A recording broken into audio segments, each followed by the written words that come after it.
I saw Fahrenheit 451. It was dope. Why did you feel like, it felt mad timely. Why did you feel like you wanted to take that on right now? I think that's partially why I wanted to do 451 right now. It felt spot on, kind of what was going on in the world, and it was like the perfect vehicle for that message. You know, to kind of like, you know, to pay attention to what's going on. Yeah. Not being so plugged in and distracted by like, you know, what you're being told or what's at your disposal, what's on your iPhone, you know, the apps, the social media. You're just constantly being fed not your own thoughts. Totally. You know what I'm saying? So like that was something that I felt personally kind of a connection to. And it was something that I think our generation really needed to kind of like see on a platform that wasn't, it's not like a doc. It's not like, you know, in a sense where like, you know, it doesn't feel like you're being told this is what you should know. It's in the sense of art. I feel like if you hide the medicine in a piece of art, people are more acceptable to it. It's like, it's a more palatable. I agree. I mean, even that, like, even watching it, I was like, ugh, it just felt too close to home because I'm doing a little, like, social media cleanse right now. And I realized, like, oh, I'm only ingesting the thoughts of other people. And I can remember, like, the last time I formulated my own opinion without reading headlines and without, you know, like, even reading a full book, which you guys are burning books and it was just so painful to watch. But like, how often do you think about like who is watching? And do you really think you're changing people's minds? Because it always feels like preaching to the choir in a way. Yeah, a little bit. I think first of all, social media cleanse I think is perfect. I need to take that up, like seriously, I need to do that.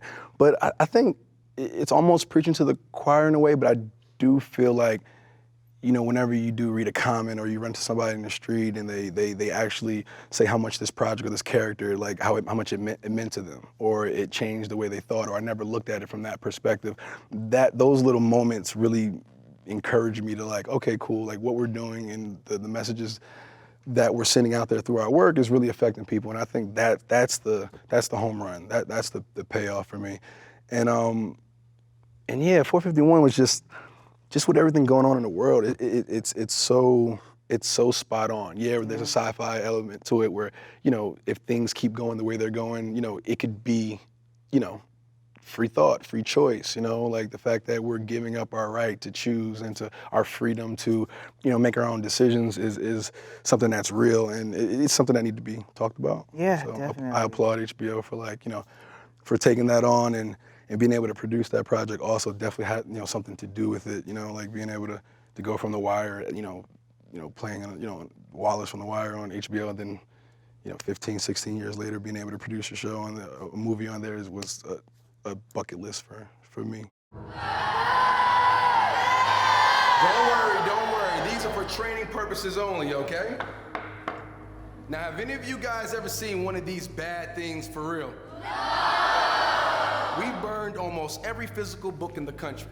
But what about you, as far as growth's concerned? How does like Insecure like change your life, change your career? How did it affect that? It's definitely like provided more opportunities. I mean, even just talking about the audience perspective, you know, it's so weird being on HBO and thinking about creating something for a specific audience. Like I was like, oh, I'm making a show about me and my friends. It's centered around Black women, and for me, it was just like, when I create anything, I'm only thinking about my friends. Okay. And so, you know, hearing people come up to you on the street and be like, oh yeah, I identify with your character, that's been the weirdest thing, just in terms of seeing, like the other day, like a couple months ago, this guy tweeted me about how much he loves Insecure. He was this white guy wearing a Make America Great Again hat, and I was just like, my first instinct was like, no, not for you.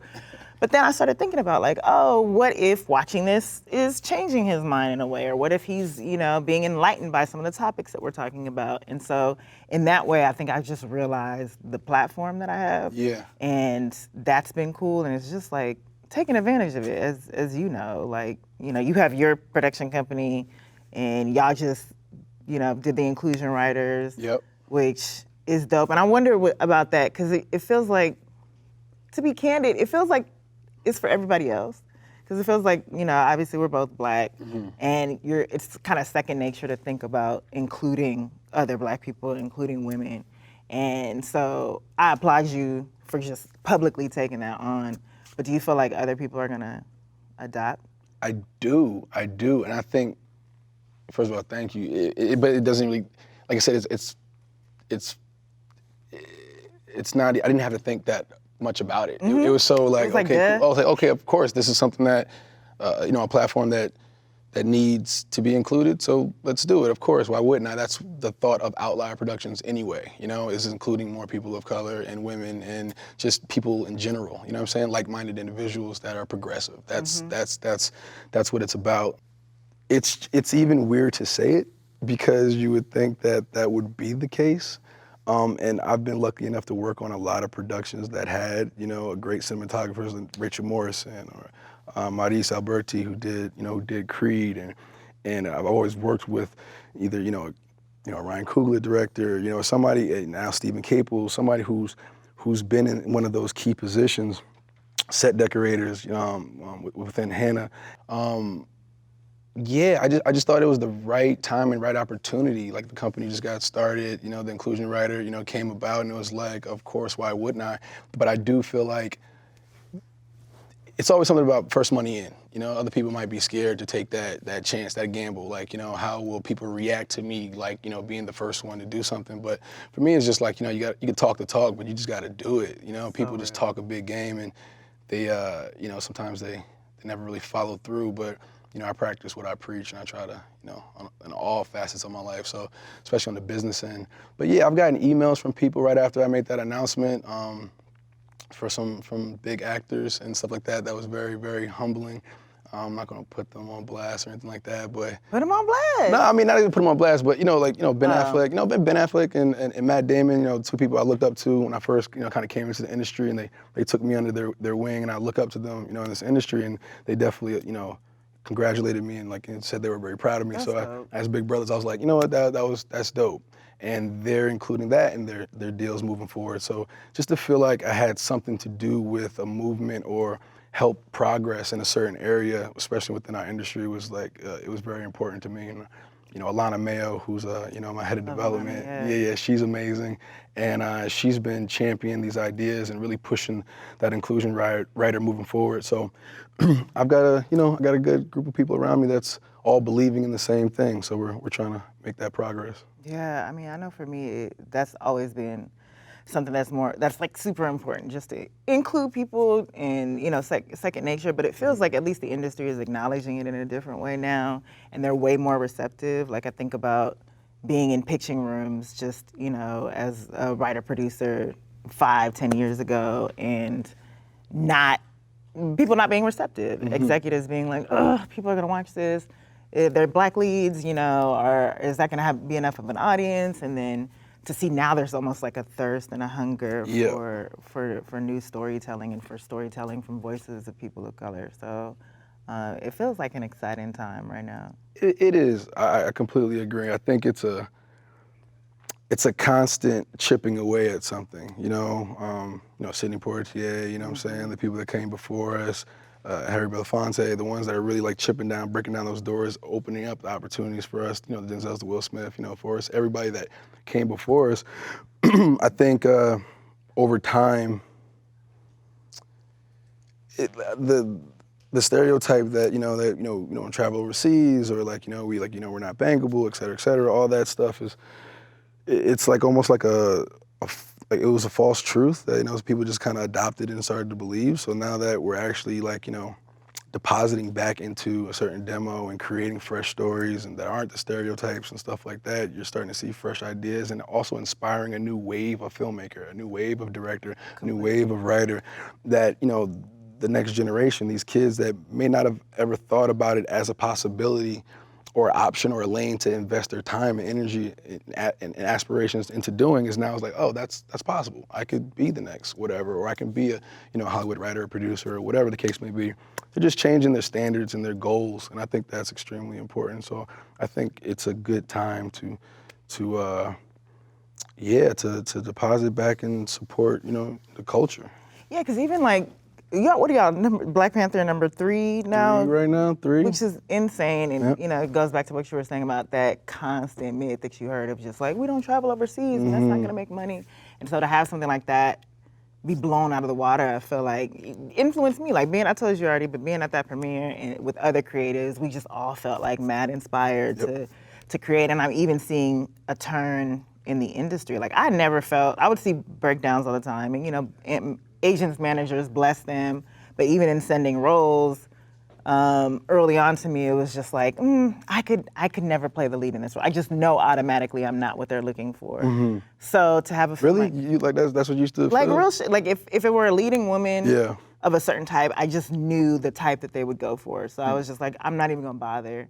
And so now something has shifted where I'm like, fuck that, yeah, I'm gonna go after that. Yeah. And I've seen that people have been receptive, and even just the confidence that that's given, like a movie like that, and other films from other filmmakers of color that have come out have really just changed what people perceive as a leading lady, or as the beautiful person, or the daring or the bold action adventure type, and that just feels so dope to me. That's interesting because like when I first started thinking about it, like right around the time like Fruitville Station kind of went down, like I told my agents over at WME, like Phil Sun and Adam Bennett and everybody over that way, I was like, I don't want to go out for any role that's written for African Americans in the breakdown. I said I don't want it. I want to go for any like white males. That's it. That's all I want to do, because me playing that role is going to make it what it is. You know what I'm saying? But I don't want any pre-biased, like, kind of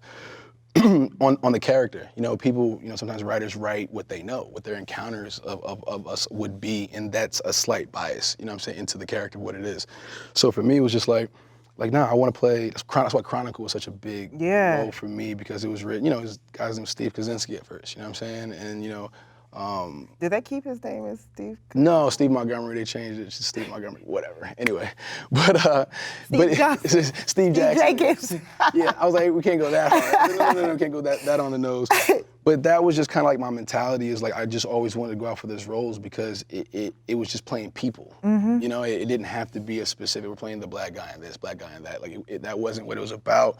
And then because then also it was everybody going out for the same roles. It wasn't that many great, the breakdowns and stuff like that. It was okay, maybe one or two like lead, male roles or whatnot that'll be out there. But then you have every, young black actor from the ages of, 17 to 40 going out for it. Yep. It was just like, how do you reverse engineer that problem, that kind of pitted competition between each other, and just put more opportunities out there for people to eat and be successful at what they want to do. So, what was the response, like the initial response from your? I've been super blessed and lucky. Like I swear, like everybody. But nobody was like, me, you want to go for? Of course not. That's dope. Everybody around me was super. Like they believed in me as much as I believed in myself, and I think that was really important for that happening.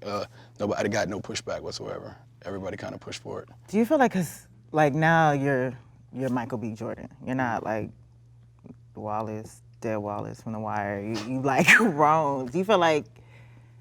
In the same way that you were mentioning Sidney Poitier and Harry Belafonte, I read your interview with Denzel, and like after a certain point, it becomes, oh, I'm watching Denzel, I'm watching Will Smith.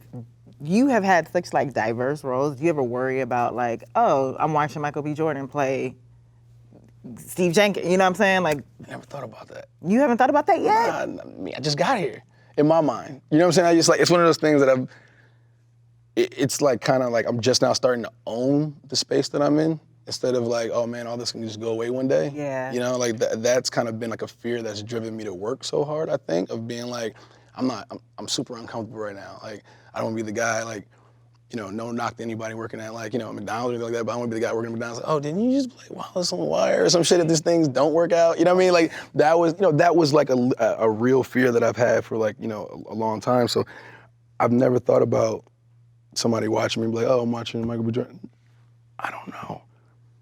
I don't think so. Only because like, I don't want to, I think my ideas for like the type of career that I want to have moving forward is I want to play roles that impact people, that make people feel and think. I don't ever want to get caught in the machine of making movies just for the sake of making movies. I'd much rather produce projects that mean something for other people, the way to take that role, to give them a shot at being the next whoever they need to be. Yeah. Like, I really enjoy you know, creating opportunities for other people. That's something I selfishly like to do. Same. So it's like, as much as I want to be the guy that's, you know, that's portraying these characters, if it's not right, it doesn't fit, I'm not going to take it just for the sake of being in that role. I would much rather see somebody else that has those tools and that talent take it and be the best version of yourself. Go on. Don't stop reading to me. Sir, Next page! did you think that one tiny crime will be wiped out by thousands of good deeds? I mean, you know how I feel about Black Panther, but like, what impact do you feel like Black Panther has had on the industry? I saw your snap, your mean- Instagram video. It was pretty. I put myself out there. You were on one. I felt the excitement. I was hyped. It's so crazy because because that was my first time seeing it, and like it was I was really like excited to see you and see that you enjoyed it so much. But the impact of this movie, honestly, for me, it's so tough because I'm still in it, and I had to kind of like separate. I had to step back. Well, I haven't had a chance to really step back and see and really feel the impact in its entirety because it's still living and growing, you know, right now. I feel like the impact on the kids and little boys and girls that are watching this, that are watching this film and seeing themselves portrayed in such a powerful way that they're not really used to seeing themselves on screen before, and allowing them to dream, you know, and use their imagination and not have to think that hard. They can actually see themselves on screen. I think that's pretty cool, and the impact of that. Like I used to think back like at my 10-year-old self watching this movie, like how much of it Have that, yeah. yeah, like what kind of impact would have made on me and my ambition and certain things moving forward. Like I'm not really sure, but as far as the industry is concerned, I feel like you're gonna see, you know, other studios and production companies saying like, I want something like that. You know, oh wow, okay, what's the next thing like that we can do? What's black and sci-fi? What the culture I think is gonna start being sought after a little bit more in film and television and other platforms, which is a positive thing if it's not in an exploitive way. That's You know what I'm saying? so key, because that seems like such the industry thing to do. Yeah. Just like, let's copy it, you know? Exactly. And there's so much authenticity in what was produced already, you know, just with Ryan, with the entire cast, you know. And with Marvel. And 'Cause, like, Marvel, 'cause- for 'cause sure. Kudos to Marvel and Kevin Feige, you know, and everybody over there, Nate Moore, you know, everybody over at Marvel for being the first ones in and really championing this idea and let it be apologetically what it needed to be, and let Ryan really put his fingerprints all over it. They really got behind it because that needed to happen. Not to cut you off or whatever, yeah. but that needed to happen. Marvel in that world and the films that they've done and the reputation they've had in that entire universe, in this piece of the puzzle, you're gonna get people to go see this film regardless because of what it means to the whole Marvel universe. And then of course you're getting, you know, everybody from the culture and everybody else that's been thirsting and dying to see, you know what I'm saying, a black, you know, superhero in Black Panther. So you get the best of both worlds, you know, and you get arguably the best studio, you know, in the world, the biggest studio in the world, in Disney and Marvel, and you'll start to see everybody else, I think, follow that trend. Their first money in, you know what I'm saying? Oh, they're the first one to bet on it, and it worked. Oh man, they won big. And then I think other people are going to want something like that too. So I think slowly over time you'll start to see it break down. You know, just the people that are really apprehensive about, you know, banking on a cast like, you know, like Black Panther had. And But even the freedom of it, like even executives, and you giving credit to Marvel of just giving the creatives the freedom to be authentically whole, because that could have made or broke the movie. Without a doubt. You know, and I think I was pleasantly surprised, like, oh wow, they went there. And I think just executives taking that example behind the scenes, and you know, you've worked with HBO, and that's how I feel about HBO, even working on Insecure, is just like, no one has ever told me, like, oh, you can't say that. That'll rock the boat. Like, that'll, you know, we just don't want any issues. Or can you explain that and dumb it down? Or, you know, capture the broad audience. And I feel like the authenticity and the freedom and the trust that goes to creatives goes a long way with the audience. And I feel like you're seeing kind of the tides change in terms of what audience members are demanding to see from their content. No one wants to feel like something is being created for, you know, mass appeal, or something's being created to sell them a product. They want to feel like, oh, this comes from the person. And it feels like, you know, now people are kind of getting, or executives in power are getting more hyped to that. And I'm finding just in producing, like that's what I'm drawn to as well. So how is it working with kids? To be honest, Sam, but I'm trash too, so, you know. So how long have you been on Hinge? How long you been on Bumble? How are you still single? Obviously, you know, being the lead of your show, you know, #1 on the call sheet, something that, you know, we don't think about, but having it is like super dope. What type of responsibility do you feel as a producer and, you know, as a huge actress star that you are to your fans? Like what type of responsibility do you feel across the board? You know, it's shifted. This season is the first time that I felt like, we're in season 3 now, and this is the first time where I felt like, oh shit, I'm a boss. I am. I have to be the boss of the set. I have to maintain like the order of it. I have to maintain, you know, I felt the responsibility in a different way than when I first started. When I first started the show, when we got that pilot, I was like, it might not go up. I'm trying to get people jobs. And so experience goes a long way. And I even just being a part, trying to get jobs in Hollywood, you'd always get that catch-22 of just like, oh, you don't have enough experience. It's like, I will never get the experience if you don't hire me. So for me, it was always about prioritizing, like hiring department heads of color and giving people a chance that wouldn't normally have that chance. And as the show has grown, you just, you know, you get more opportunities to do that, because I'm just all about, like, you can't just do it in front of the scenes, as you know, you have to do it behind the scenes. And I think to people who watch the show, I just feel a responsibility to tell good stories. You know, like, I think of you as like a way bigger, massive celebrity, and, you know, in some cases, it feels like audiences ask a lot of you, you know, to share your life, to share every part of you. And for me, it's just been the balance of, like, I only want to share my work, not myself. Yeah, and I've always kind of envied and applauded you for that, because you have such a presence and voice via social media. Because like I do feel like I've known you, you know what I'm saying, through your platforms, and that's something that I still struggle with, you know, or still haven't really found my voice and comfort zone in the responsibility of fans wanting to know more, you know what I'm saying, about you, but at the same time taking, like, you know, a nod from, you know, the actors and, you know, celebrities that I kind of looked up to, you know, that are out the way. They're kind of like unicorns. You can't really see them nowhere, but when they pop up, it's like, oh snap, yo, like Denzel. And you're excited to see them. Without a doubt. And that's the difference too. Like, I'm like, in realizing, in you know, posting a lot and giving opinions a lot, you know, I've kind of fallen back, because it doesn't feel special anymore when you're just constantly just like opining about everything. And, you know, for me, now it's realizing like, oh, I do want to have something special to say when I do say it. And I want to feel missed, you know? And I think that that's the advantage with you. I know you're like, oh, I'm struggling to find my voice online, but it just feels like when people see you, they're happy to see you. And that's also rare. I think we're just so accessible in a way. And by we, I mean, like, you know, in celebrity culture, social media has made us more accessible to everyone, and it's expected. So I think there's just value in basically stay away, bro. Stay away. Stay away. Don't worry about it. Don't do it. Brushed my hair, went downstairs. Favorite jeans on my rear. I am so glad you made it. I really missed you. You haven't changed a bit, but I have. I'm not a cheater anymore. No, I love how we can joke about this.